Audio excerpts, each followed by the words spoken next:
Just a heads up before we get started, but I would like to apologize about the abysmal quality of my microphone. It's a very old one that came built into my headset, and I'm planning on getting a better one as soon as I can. Thank you for trudging on through it anyway. If there's one game genre that a lot of people hold close and dear in their hearts, it's collectathons. As a matter of fact, the first game I ever owned as a child was Super Mario 64, one of the most well-known and universally loved titles in the genre to date. And, as of recording, Super Mario Odyssey, which comes out today, has reached a 97% on Metacritic, a 9.5 on Polygon, and 10 out of 10 on IGN, easily making it, according to these people, one of the best games to exist to date. But today we're going to be taking a look at a different collectathon, one that came out a matter of weeks ago. If you've taken a look at some of my recent videos, you've probably noticed a couple of little recordings of a game called A Hat in Time, a game created by Jonas Karlov, also known as MekuCube, who's also known as Mecha the Slag, the renowned creator of the Team Fortress 2 mod Parkour Fortress, and the owner of the now downscaled, but not yet dead, Slag gaming community. For the last 5 years, Jonas, along with his company, Gears for Breakfast, have been developing A Hat in Time, and now that the game has finally hit its public release, I'm glad to report that the game is being almost universally well received, receiving a 77% on Metacritic, a 7 on GameSpot, an 8 out of 10 on IGN, and an overwhelmingly high rating according to users across all websites. Ratings and origins aside though, something that really ground my gears, gears get it, was learning after the release that all of the development videos uploaded by Jonas Karlov had been deleted off of his YouTube channel. Being an inexplicably large fan of development/cut content in games, I've taken it upon myself to take a look into what used to be in the game and what didn't quite make the cut. As it turns out, the final release of the game comes with a metric assload of content that never saw the light of day. The NPC scripts that exist allow players to spawn in dozens of characters that never made it into the final game, and the editor for the game contains even more content. This led me to the decision. I would find as much cut content that the game has to offer and figure out what it is, what it did, and why it's not in the final game. Welcome to Betafied, the show where we dive into the cut, unused, and leftover content of a game and figure out what was going on and why it got removed. Since this is the first episode of Betafied, and since Halloween is a matter of days away, at least at the time of recording, I thought it would be fitting to take a look at the spookiest chapter of the game. Chapter 3, the Subcon Forest. Now, let me warn everyone at this point that the following may contain spoilers for the game, both through gameplay seen on the screen and through commentary that I give. So if you haven't played the game yet and don't want to be spoiled, you'll want to click off this video. As a matter of fact, you'll want to go play the game. I've included a link to the Steam store page in the description. Anyways, the Subcon Forest was originally the second chapter of the game. According to 2D art director Jenna Brown, the reason for moving Subcon Forest to Chapter 3 and moving the original Chapter 3, Battle of the Birds, down to Chapter 2, was because when people play Mafia Town, it's what they expect from a tribute game. Some find it awesome, but some find it not so interesting. So when we made Birds Chapter 2, a lot of people were very surprised in a good way to see how original the game could be, and set a good impression overall. Because of how early it was being developed, the chapter itself was changed almost 100% during the development of the game. And, as such, there are many things to go over concerning this chapter. That is why today, I'm going to be diving into one specific aspect from the Subcon Forest, a character known as the Moonjumper.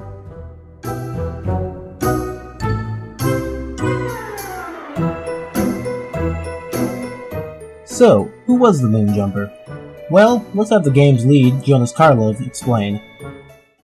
So here we're going to meet the first sort of creature in this world. Well, the first sort of weird and dark creature in this world.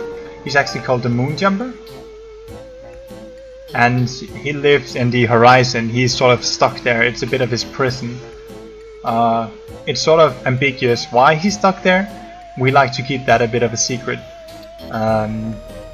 But he's stuck up there and trying to get Hadkip to come up and join him in his prison throughout the game. That was an excerpt taken from one of Jonas Karlov's old development videos from 2013. That's about it for developer commentary about the Moonjumper when he was still in development, but that doesn't really clear up much about who he was. Was he going to be a player ally? An enemy? According to his introductory blurb on the official Facebook page, he was probably going to be a little bit of both. Little girl, small child, I will spook you, scare your guts, trap you here with me. Meet the Moonjumper. He is a prisoner of the sky, but will talk to Hat Kid and provide tips and tricks from above. So, according to this in Jonas's commentary, the Moonjumper would assist the player when they were to ask him for help finding something within the forest, but ultimately wanted to trap the player in the sky with him. This clears up what the Moonjumper was going to do for the player in gameplay, but who exactly was the Moonjumper? Well, to answer that, we have to dive into the chapter that he was cut from, the Subcon Forest, namely, Vanessa's Manor. When you first enter the manor, if you have the Forest Dweller's mask and turn it on next to the wall, you will see a disturbing silhouette of a long-lost prisoner. Progressing into the manor and reading Vanessa's notes and diary reveals that the prisoner was, in fact, Queen Vanessa's beloved prince. Furthermore, completing the Subcon Time Rift and collecting all the pages reveals the story of the prince. He and the young Queen Vanessa had been deeply in love with one another, and the prince had decided to purchase some flowers for his princess. However, tragedy struck as the princess walked in on the prince purchasing these flowers and took it as him meeting with another girl. Vanessa, struck with anger and grief, had the prince locked away for the remainder of his life and went mad. I know what you're thinking. Wolfclock, the Time Rift says that the prince was the Snatcher, right? Well, if you're looking at things from a post-release perspective, then yes. However, if you're looking at things according to the development of the game, then the answer is that the prince's original identity is the Moonjumper. Because the development of Vanessa's Manor began mid-2013, and not much was changed between the versions of the game, well, not much relative to the first two and final floor anyway, we can see a lot of leftover assets in the manor that hint to the original lore of the forest. To begin, let's compare the silhouette in the basement to the Moonjumper himself. Obviously, they both share striking similarities in shape, and the Moonjumper has chains coming off of both of his hands. Continuing, taking a look at the paintings within the mansion gives even more evidence supporting the Moonjumper being the prince. First off, this image of the prince and the princess next to each other reveals, yet again, striking visual similarities to the Moonjumper, especially the torso shape. Next off, this image inside the queen's bedroom appears to be of a character on top of the moon.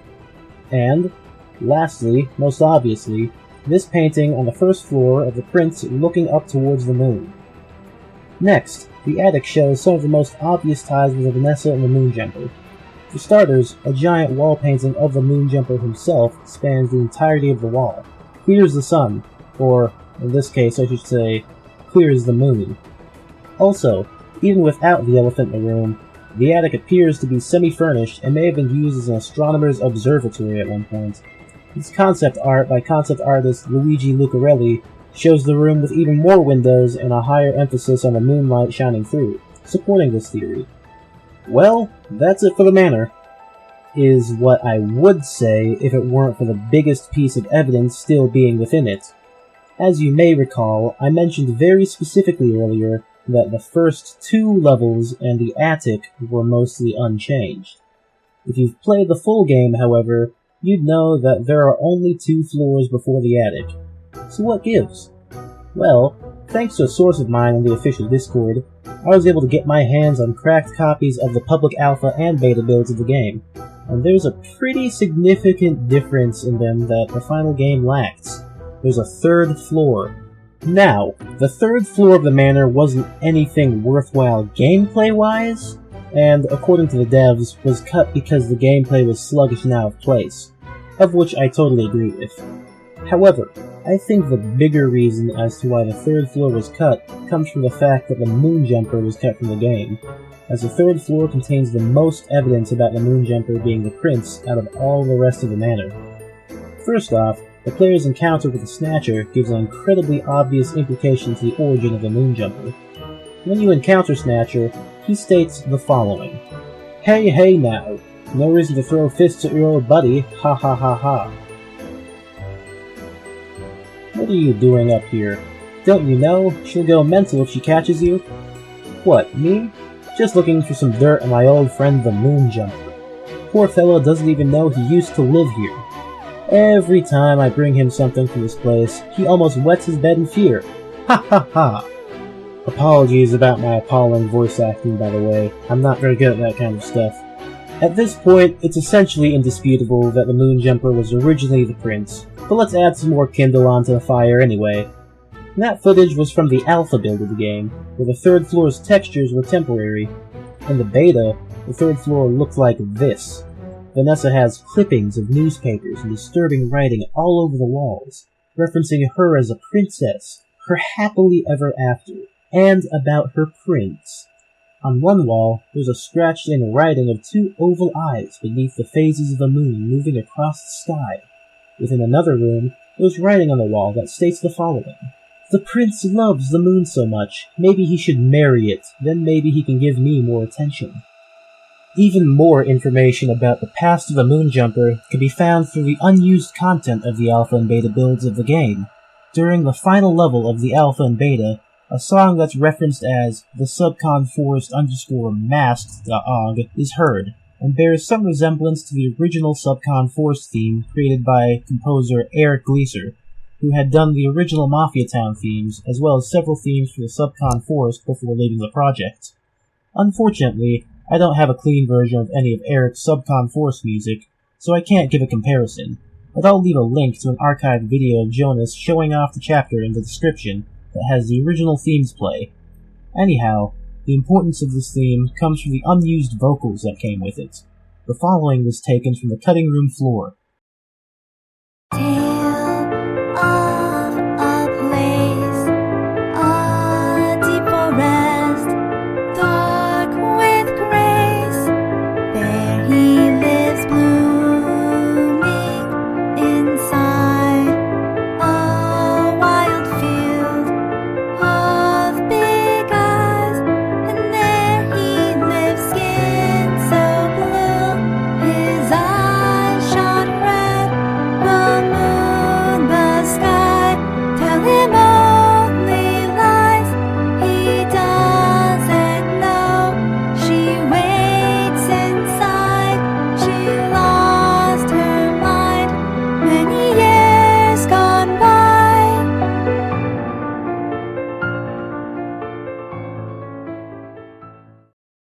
This song is very obviously a reference to the Moonjumper, with Hat Kid, or I guess Hat Adult in this situation, referencing an entity living inside of a forest with blue skin and red eyes. She references the moon and the skies, and how he doesn't know about Queen Vanessa and how she waits for him.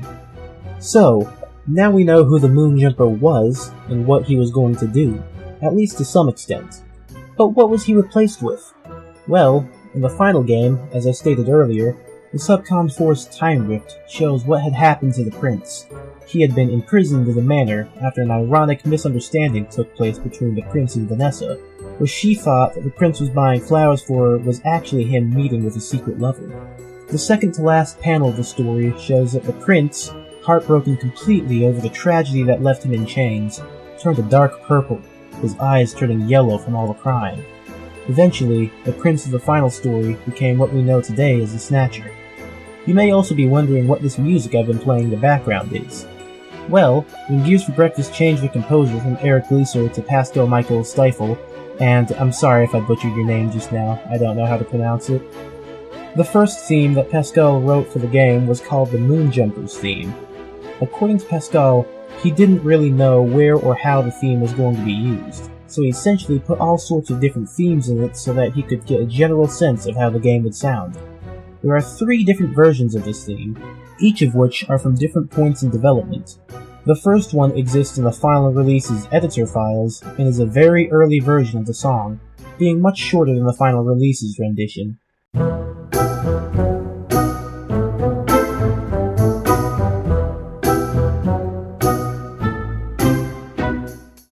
This version is used as the title music for the alpha of the game. The second version was posted onto the official YouTube channel for Gears for Breakfast on January 26, 2015, and is longer and contains more instruments than the previous one.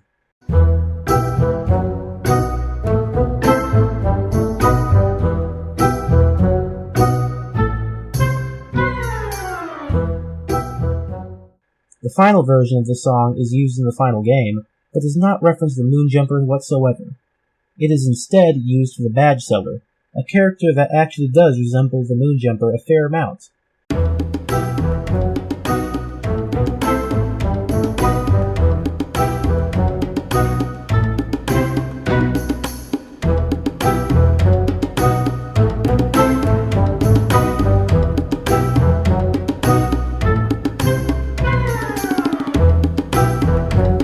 It is possible that some of the Moonjumper's concepts were used for developing the badge collector, as both share the same theme, both wear similar clothing and colors, and both have this sort of glitchy look to them. Furthermore, and this following information, I don't have any actual evidence other than what I've heard down the grapevine on the official Discord server, so this may be false. But I was told that the Moonjumper was already cut from the story at the time the public beta was released. And, as it just so happens, my build of the public beta contains an early version of the badge collector within Mafia Town. So, that about wraps it up on the Moonjumper. I'd like to give a special thanks to Jonas Karlov for allowing me to use his footage at the beginning of the video, Jenna Brown for answering some of my questions, an anonymous user, of whom I'll credit by name in the description if they say that's okay to, for sending me playable copies of the alpha and beta of the game, and for the rest of the developers for looking the other way as I blatantly downloaded cracked copies of the game instead of telling me not to. I'm thinking about turning Betafied into a series. If you'd like to see more content like this, feel free to let me know what you think in the comment section. Thanks for watching.